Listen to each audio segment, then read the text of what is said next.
आज बिकेले बानिয়ে নিলাম মুচমুচে চিড়া ভাজা নাস্তা। খেতে খুবই ভালো লাগে। খুব সহজ পদ্ধতিতে বাড়িতে বানিয়ে নিন। কিভাবে বানাচ্ছি দেখুন। বানানো খুবই সহজ, খেতে খুবই ভালো লাগে। বানানোর জন্য এখানে আমি চিড়া নিয়েছি। চিড়াটা এখানে ফ্রাই করতে হবে, ডিপ ফ্রাই। এরপরে ড্রাই ফ্রুট অ্যাড করতে হবে। আপনারা আপনাদের পছন্দ মতো ড্রাই ফ্রুট অ্যাড করবেন।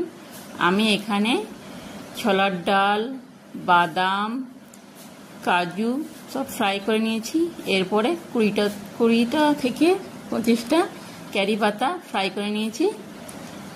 কিশমিশ এমনি দিবেন, এটা ফ্রাই করবেন না, ভালো লাগবে না। এরপরে হলদি গুঁড়ো, লঙ্কা গুঁড়ো, জিরে গুঁড়ো, চাট মশলা, বিট লবণ দিয়ে ভালো করে এটা মিক্স করে নিচ্ছি।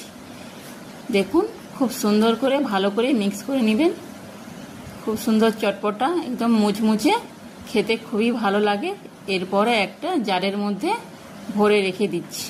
এভাবে করে রাখবেন, অনেক দিন খেতে পারবেন। খেতে খুব ভালো লাগে। Tata, bye bye.